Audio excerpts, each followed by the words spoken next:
En Espagne, la situation des feux de forêt demeure critique. Il y a eu de nouvelles évacuations décrétées dans les dernières heures dans le secteur de Valence. Le combat contre les feux se poursuit et il est assez intense sur le terrain. On fait le point avec Romain Chauvet, journaliste indépendant en Espagne. Bonjour Romain. Oui, bonjour Simon.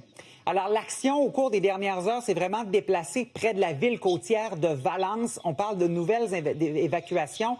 C'est un feu là, qui a pris naissance quand même assez récemment?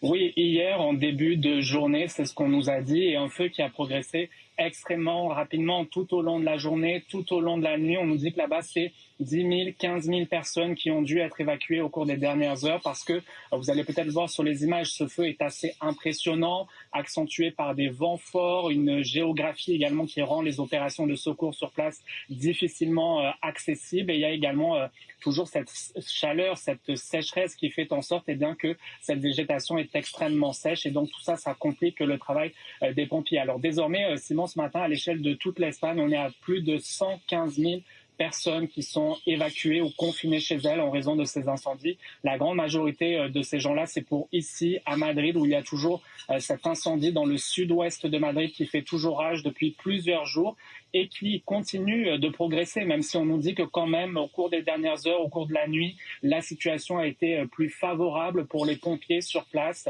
Mais on nous dit encore que les prochaines heures vont être critiques parce que le thermomètre va encore monter aujourd'hui et il y aura également des vents au cours de la journée qui vont donc compliquer ce travail des pompiers. Parce qu'hier, on disait beaucoup craindre les vents. Donc là, les craintes des autorités se sont transformées en réalité, entre autres dans le secteur de Valence. Mais les conditions météo à venir, est-ce qu'on a quand même, Romain, un peu d'espoir pour les prochains jours pour aider du moins à les combattre plus près sur le terrain, les feux? Je vous dirais oui et non, Simon. On a espoir parce qu'il y a beaucoup de renforts qui sont arrivés au cours des dernières heures ici en Espagne. 2 Canadair de l'Italie, 2 Canadair de la Grèce. Ces 2 pays qui ont envoyé également des gens sur place pour prêter main forte à ces pompiers. Il y a également le Portugal qui a envoyé plus d'une centaine de militaires. Donc on voit vraiment que ces renforts sont de plus en plus importants. Mais la crainte, c'est à la fois ces vents dont je vous parlais qu'on va avoir dans les prochaines heures et peut-être dans les prochains jours, mais c'est surtout la semaine prochaine. On attend à nouveau, peut-être pas une canicule, mais une vague de chaleur avec des températures extrêmement chaudes, autour des 40 degrés pour une large partie du pays. Alors ça, je vous dirais que c'est un petit peu la course contre la montre ici, de stabiliser, d'éteindre le plus possible ces incendies-là. Et je vous parlais sinon de cet incendie au sud-ouest de Madrid, mais l'une des craintes également ici, c'est de le voir, cet incendie-là, fusionner avec un autre incendie qui, imaginez-vous, est seulement à 15 km de l'incendie au sud-ouest de Madrid. Ce qui pourrait donc faire en sorte qu'on assiste à un incendie encore plus grand et encore plus difficilement maîtrisable. Et est-ce qu'on a suffisamment de ressources matérielles en Espagne en ce moment pour combattre ces feux? Là, tu nous parlais d'aide en provenance d'ailleurs, mais du côté de l'équipement, est-ce qu'on est suffisamment prêt à faire face à des incendies d'une telle ampleur?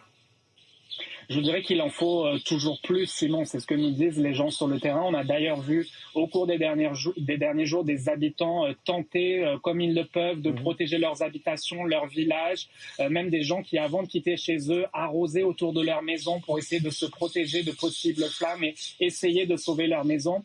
Il y a plusieurs régions ici en Espagne qui ont dit être prêtes à envoyer à la fois des renforts terrestres, aériens également, pour prêter main forte à cet incendie, parce que vous voyez sur ces images, les flammes sont très impressionnantes, l'incendie est majeur, on parle du pire incendie de toute l'histoire ici à Madrid. Alors évidemment, oui, il pourrait y avoir toujours plus de moyens, mais je vous dirais qu'avec cette aide de différents pays de l'Union européenne, ça va venir prêter main forte. Il y a par ailleurs la Turquie également qui a annoncé envoyer 2 avions pour larguer de l'eau et aider dans toutes ces opérations sur le terrain, mais évidemment, tout ça dépend du vent parce que les vents peuvent raviver également des foyers d'incendie qui ont pu être maîtrisés au cours de la nuit dernière.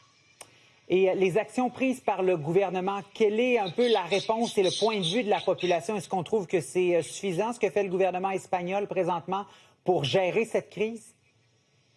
Je vous dirais qu'on entend un peu tout, Simon. Il y a quand même beaucoup d'experts, beaucoup de gens ici qui disent, et depuis plusieurs années maintenant, qu'il manque de prévention dans ce dossier-là des incendies en Espagne. On voit également des incendies qui sont dans des zones plus reculées, plus abandonnées, où il manque parfois de l'entretien de la végétation, de ces forêts qui pourraient peut-être limiter la propagation de tels incendies, ou du moins contenir ces incendies pour éviter qu'ils ne deviennent plus grands. Et puis il y a des gens qui qui salue quand même toutes ces opérations d'évacuation. Imaginez plus de 100 000 personnes qui ont été évacuées au cours des derniers jours, des dernières heures. Donc, on nous a dit quand même que tout ça s'est bien passé. Par exemple, ici à Madrid, on avait mis en place des autobus pour évacuer ces gens-là parce qu'on parlait beaucoup de personnes âgées, de personnes handicapées qui avaient de la difficulté à se déplacer.